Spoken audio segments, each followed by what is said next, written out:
Fed up with the everyday grind? Tired out by the dull routine? You want to get away from it all? We offer you Escape. Escape, transcribed to free you from the four walls of today for a half hour of high adventure. You're alone in the jungle with 3 men. You know that one of them is a desperate criminal whom you've come to arrest, but you don't know which one. You have to find him before he can save himself by killing you.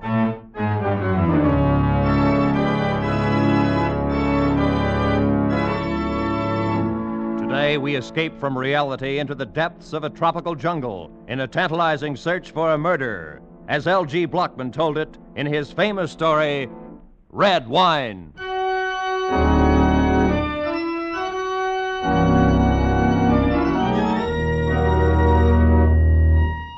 The rusty little tramp freighter bumped against the rickety wharf, and I dropped from the rail onto the planking.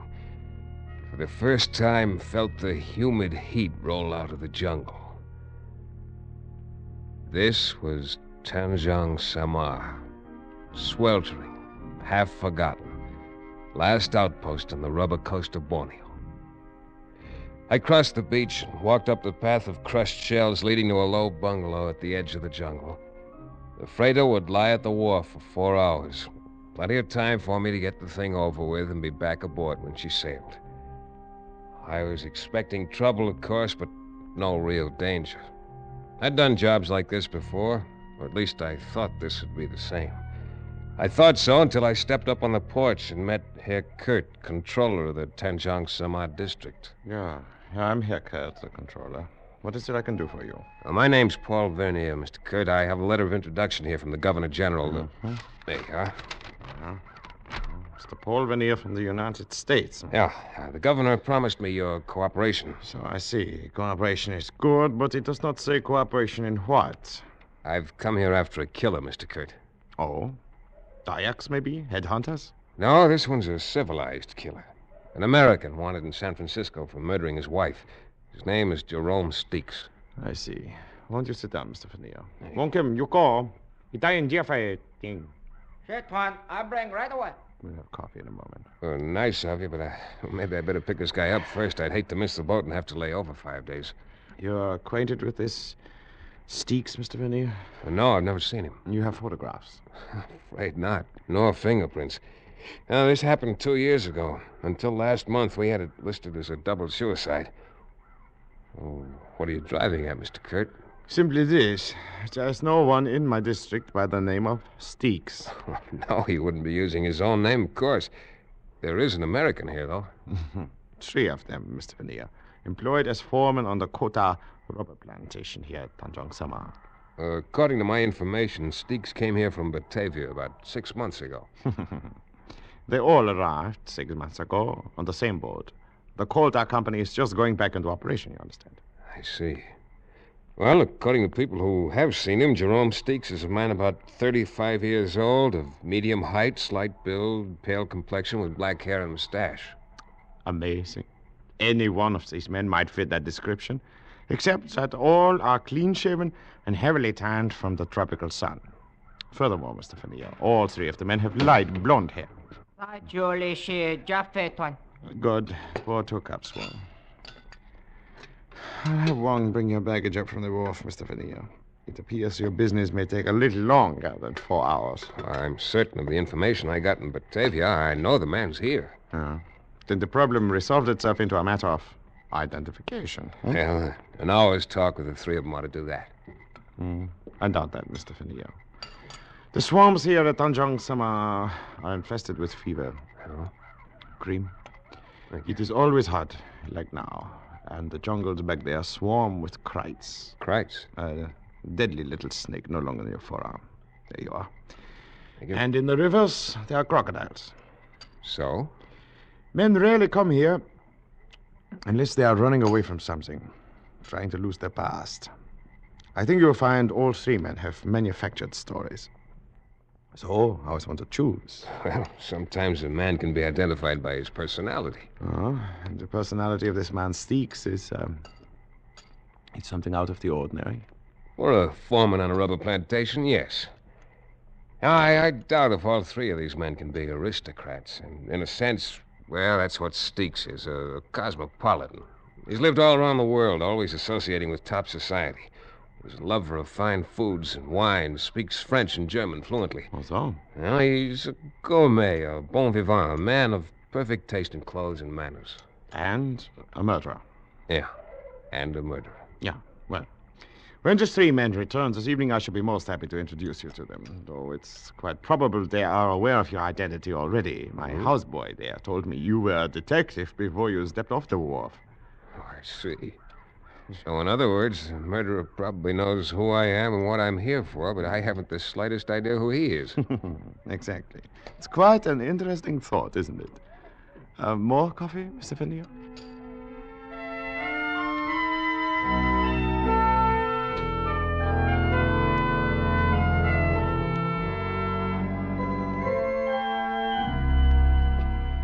Mr. Veneer, I should like you to meet Mr. Doran. Hiya, Mr. Veneer. Are you? This is Mr. Wilmerting. Are you? My name's Prale. Glad to meet you. Same here, Mr. Prale. Might as well drop the mister. We don't use him much around here. I'm Prale. That's Duran. That's Wilmerding. You're Veneer, if it's all the same to you. Oh, sure, Prale. Why not? Now, if you gentlemen will excuse me, I have a number of things to do. Will you bring Mr. Veneer to my bungalow for dinner? We'll celebrate having a guest in Tanjong Sama. Yeah? Sure. We'll see you. Herr Kurt tells me all three of you are Americans. I don't know whether I'm still one or not. Haven't been to the States in 7 years. Oh, 7 years, huh? And you're an old-timer here, Duran. No, not here. Australia. Don't get him started, Veneer. He'll spend 2 hours telling you how he lost his shirt trying to raise sheep down there. If I had either money or sense, I wouldn't have come to this stinking hole. Oh, I wouldn't say you fellas had it too rough. I've been noticing those empty bottles there on the shelf. What do you mean, Veneer? Paul Masson, 1936. That's good champagne. You boys are living like connoisseurs. Oh, no, you're overrating us, Veneer. Those empty bottles were already here when we came. Oh? Just never got around to throwing them out. Prale here's the only connoisseur in the bunch. He can tell you anything you want to know about wines. Yeah, or about anything. Dry up. Just because a guy happens to know a little more than somebody else, there's no reason to keep riding him all the time. I wish you knew some way to make ice. I'm getting plenty fed up with warm beer day in and day out. Yeah, that would get pretty tiresome. I think I'd switch to Chambertin or Chablis or something. Come again? Well, I didn't necessarily mean those in particular, but there are quite a number of wines that are even better warm than they are chilled. No, you're in the wrong place, chum. We wouldn't know what to do with them if we had them. This is strictly a beer and gin crowd. Well, there'd be no kick on that if we had some ice to go with it. Boy, what I wouldn't give for a cold, frosty bottle. Oh, relax, will you, Wilmerding? You're making me thirsty. How about some music? Music? Does one of you play some instrument? Sure, Prale. He's terrific on that phonograph over there in the corner. Oh. Only trouble is he thinks 3 o'clock in the morning is the greatest song ever written. Well, I can see that would lead to quite an argument, Doran. Particularly if you're a lover of the classics. Oh, no. I don't go for that long hair stuff. Oh. But I would like to hear a fast number once in a while that's less than 10 years old. Yeah, you ought to see this collection Prale dragged up here from Batavia. Strictly from the gay 90s. Prale, you don't by any chance have a number called Il y a un métier dans cette maison? Ah, some Italian opera. Oh, no, it's French. Well, come on, Prale. Translate it for us. You claim to be an expert on the French language. Oh, it's worded kind of funny, like poetry. Ah, sure.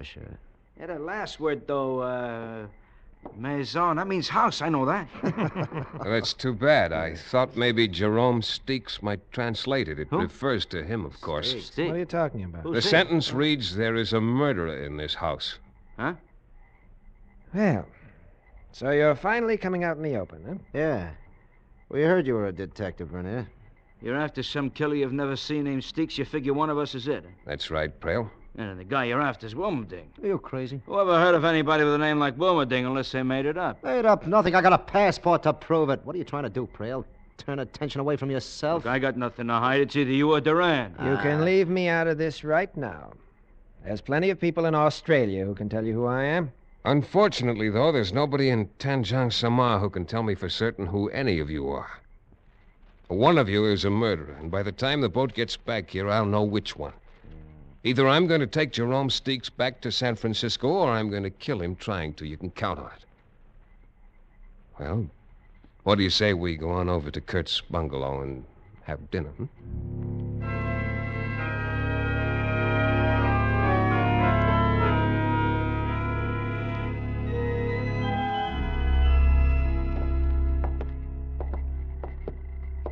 That's Wilmerding's room there. Durant sleeps here. And Prelon down at the end. I see. And this is the guest room. Oh. At least the only guest room that's usable at present. Well, looks all right. Well, it's yours for the time you're here, Mr. Veneer. Or do all of these rooms open out onto the porch? Yes, the veranda, as we call it here. And there's no way to lock this door? Unfortunately, no. Anyway, the windows are covered only by mosquito netting. It makes another interesting situation, does it not? Yeah, I suppose interesting is the word for it. Most likely all these gentlemen are acting to a greater or lesser extent, which of course makes your problem exceedingly difficult. Yeah, that's right. Mr. Kurt, you did say a man rarely came here unless he wanted to lose his past. And yet, you're here. Yeah. Yes, that is true. But then, I'm only a servant of the government and have little choice where I'm sent, no? Well, good night, Mr. Veneer. Good night, Mr. Kurt. I trust you'll have a very comfortable night. Thank you.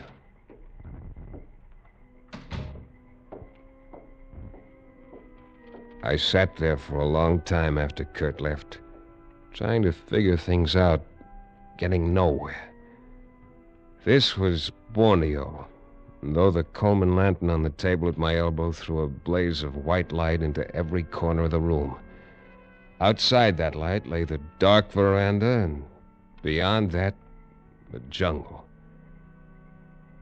Gradually, the night breeze brought the smell of the jungle into the room, as rich and as exotic as the scent of taboo, fragrant as midnight orchid, as disturbing as the scent of danger.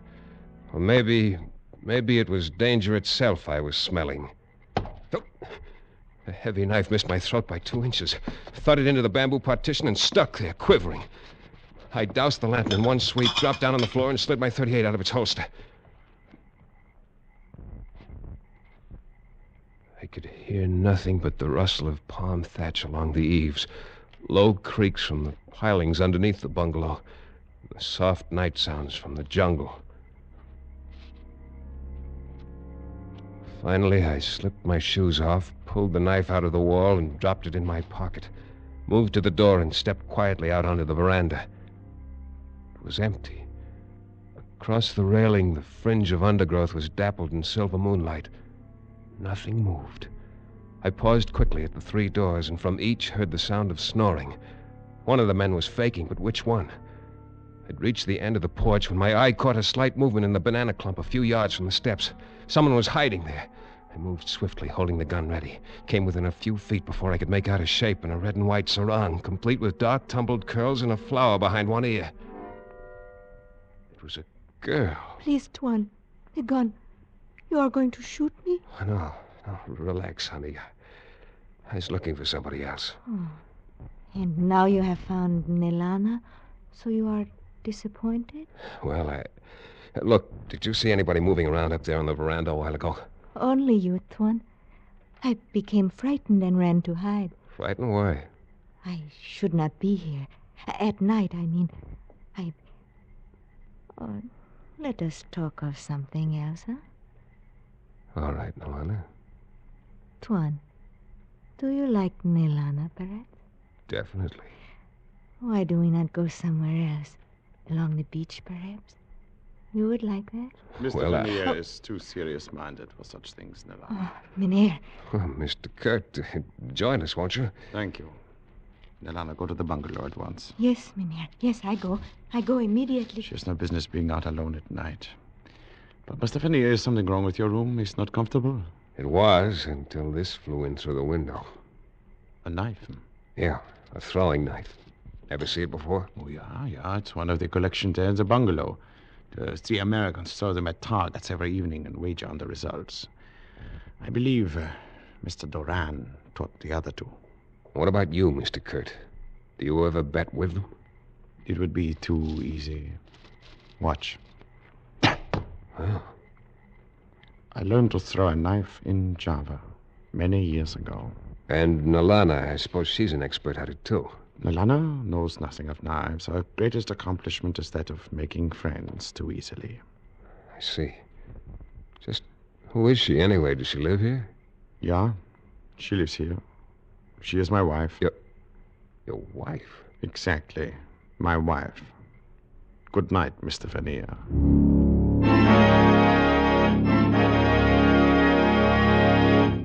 In just a moment, we will return to Escape. But first, coming to you in succession, Spike Jones, Jack Benny, and Amos and Andy bring you 90 non-stop minutes of superlative joy every Sunday night when you hear them among CBS's 10 great Sunday night shows. The Spike Jones Show and Amos and Andy are heard over most of these same CBS stations, and Jack Benny comes to you over them all. And now, with our star, Jeff Chandler, we return to the second act of Escape and Red Wine.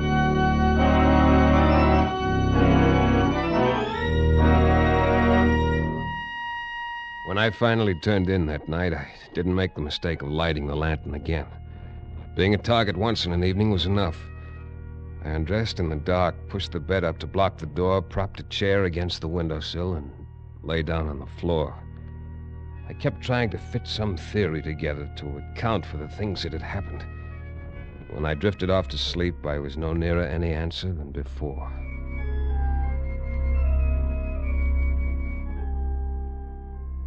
I woke up with the first light of dawn. For a full minute was ready to predict a peaceful day. And then I turned my head slightly and saw it. On the floor, against the wall, 18 inches from my left hand, its eyes open and unmoving, lay a krite, first cousin to the cobra, the deadliest snake in Borneo. Cold sweat broke out on my forehead, ran into the corners of my eyes. Not daring to make any sudden move, I slid my right hand slowly up behind me and found my gun under the pillow. The snake moved slightly. I froze for one long minute. Carefully, I brought the gun over until I had the ugly head centered above the foresight. Then... What the company under 10,000? Who fired that shot? I did, Kurt, in here. Hey, Kurt, what's all the shooting about? Find out now, Duran. Mr. Vernier, you all right? Oh, sure, Kurt. Come on in. I had an early morning visitor there on the floor. God, a krite. Did he bite you? No, he What didn't. the devil's all the racket about? Ah, snake. That's funny. What's funny, Duran? A krite, Wilmerding. I just killed one here in my room. Well, there's plenty of them around, but I never heard of one crawling into a room before. I'm not sure it did crawl in. What do you mean? I've got an idea it may have been dropped in through the mosquito netting there at the window. Yeah? By whom? By a guy named Jerome Steeks. Ever hear of him, Duran? Why don't you pick up Wilmerding? He's your man. Oh, sure. I always carry a couple of snakes around in my pocket just for luck. What I want to know is who carries this around in their pocket for luck. That's one of our knives in the living room. We throw them at a target. Yeah, I know. Only last night I was the target. And Prail's your boy. He's an expert. Wins every time we play. Dry up, Duran. Hey, listen. One man. crack like Okay, that, relax, all of you. All right. So nobody knows anything about these accidents. They just happen. But here's a warning to whichever one of you is Steeks. The next time, you better cover yourself. I'm through being a clay pigeon. From now on, it's going to be a lot tougher. A whole lot tougher.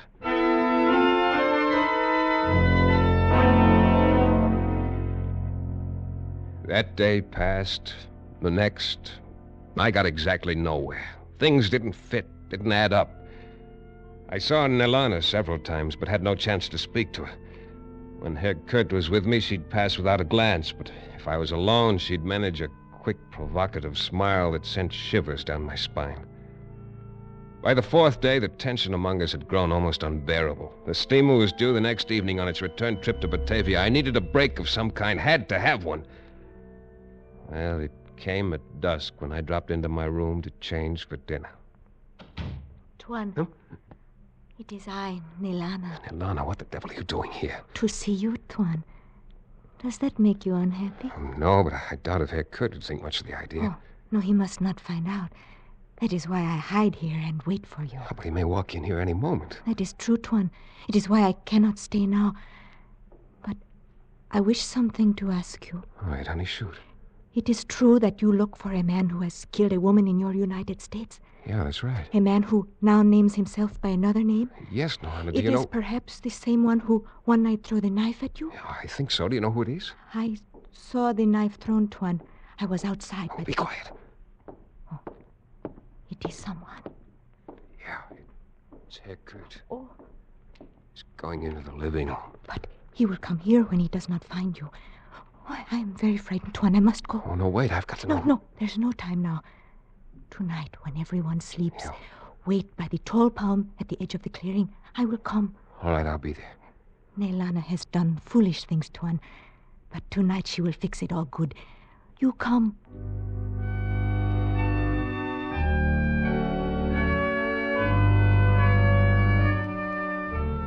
I waited for a long time in the shadow by the palm tree.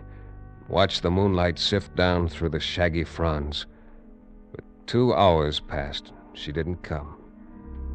Waiting there, though, in the jungle night, a plan began to form in my mind. A long shot, true enough, but one with possibilities.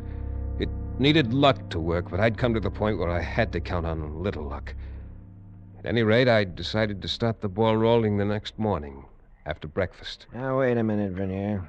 Let's get this straight. And I thought I put it straight enough to Anna. I said the hunt's off. I'm pulling out on that boat tonight. You can all relax. Yeah, but 5 days ago you were so cockeyed sure it was one of us. How come the switch? 5 days ago, Wilmerding, I didn't know you guys. I was certain of the information I'd picked up in Batavia. And I'm not so certain of it now. What changed your mind? A sweet disposition? No, exactly the opposite, Frail. No, I doubt very much if any of you guys is who he claims to be. I wouldn't be surprised if Doran, Wilmerding, and Prail are all phony names, but that's not my business. I came here after Steeks. I've decided now I made a mistake, and that's that. Wait a minute. Aren't you forgetting the fact that somebody tried to knock you off a couple of times?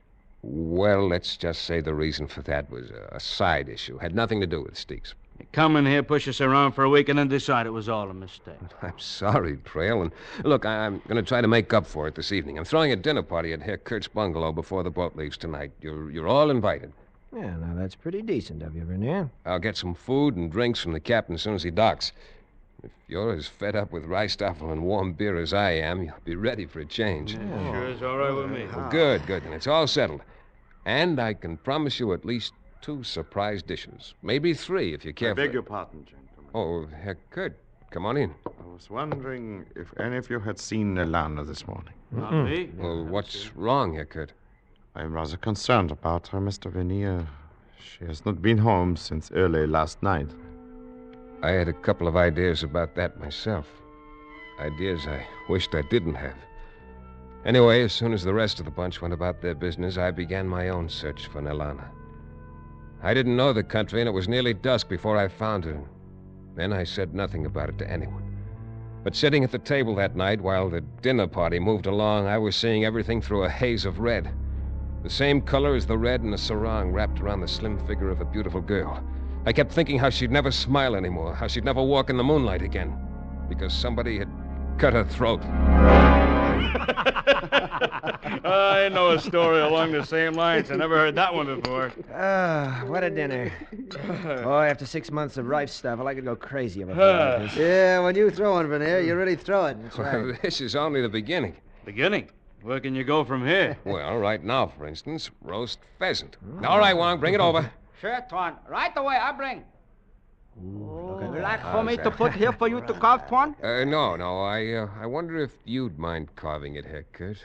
Not at all, Mr. Vernier. I should be happy to place it here, one. Boy, I haven't had a roast pheasant since Australia. We used to shoot 'em all the time. Even the smell's enough to drive you crazy. You said it, Prail. Oh, you haven't seen anything yet. The pheasant is the main dish, so the 2 surprises go right along with it. Wong, bring it out. Sure, Tuan. I bring right away now. Careful, don't drop it. There we are. Thanks. Well, there you are. It's Hey. Chambertin, vintage Wine. 1911. Unquestionably the finest red wine that exists in the world today. Holy smoke, where'd you get it? Oh, I found out on the trip in the captain of the steamer had a few bottles. Took a lot of talking to get one out of him, but I'll open it, Wong. Have you got the glasses? See, Tuan. Good. Well, boys, you may go back to warm beer tomorrow, but you got the best tonight. Now, Wong, show him a second surprise. One big bucket ice. Ice! Real honest to gosh, cracked ice. Oh, I haven't seen a chunk of ice for 6 months. Oh, I thought you'd go for that one. All right, Wong, serve the wine, will you? Here, Tuan.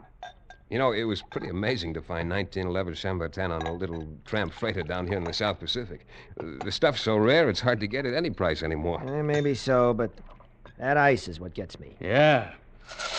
That's it, Wong. Dump plenty in mine. Oh, Wong, stop that. What the devil are you... What's the matter, Wilmerding? Why... Well, what I mean is... You mean you're well aware of the fact that ice kills the bouquet of Chambertin? Isn't that it, Steaks? Steaks. You mean Wilberding? Yes. Once a gourmet, always a gourmet. A crook with enough sense to keep his hair dyed black for years so he could become a natural blonde if he ever had to make a getaway. But not enough sense to keep still and let me ruin a bottle of wine. Hey, easy with those hands. Don't try reaching for a gun. Let him reach what, Mr. Fenneal? Kurt, no. Put down that knife. Look out, Van He's going for his gun. Too late.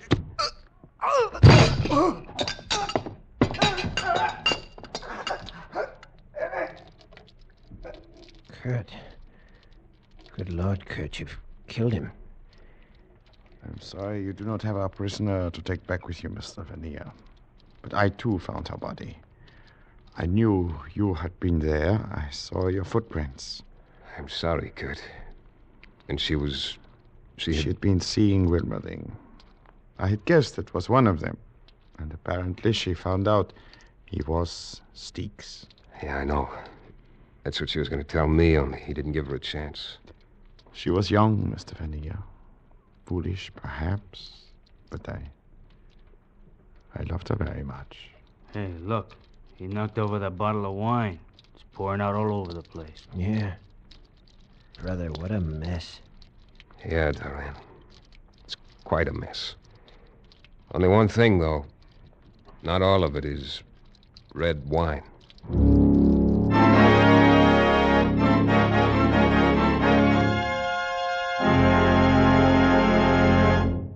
Escape is produced and directed by Norman MacDonald.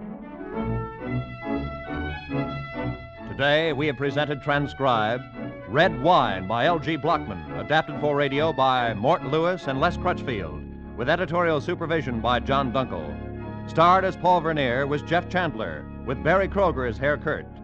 Featured players were David Ellis, Lou Krugman, Jack Crucian, and Lorette Philbrandt. The special music was arranged and played by Ivan Ditmars. Next week... You are flying over the lonely wastes of the Pacific, lost, torn by the fury of a typhoon, your gasoline running out, and ahead of you is an adventure so strange, so terrifying, that your mind cannot accept it.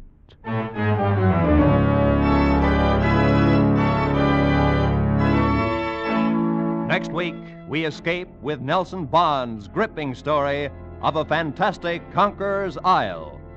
Goodbye, then, until this same time next week, when once again CBS offers you Escape.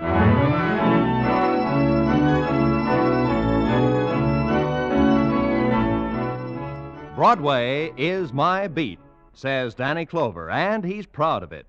Tomorrow afternoon, over most of these same CBS stations, you'll hear the first of Danny's adventures. You'll hear how a real cop with a real purpose for running down a murderer goes about his business, backed by the world's largest police department. Listen in as Danny declares, Broadway is my beat. Now, stay tuned for 5 minutes of the latest news, to be followed by Let's Pretend, over most of these same CBS stations.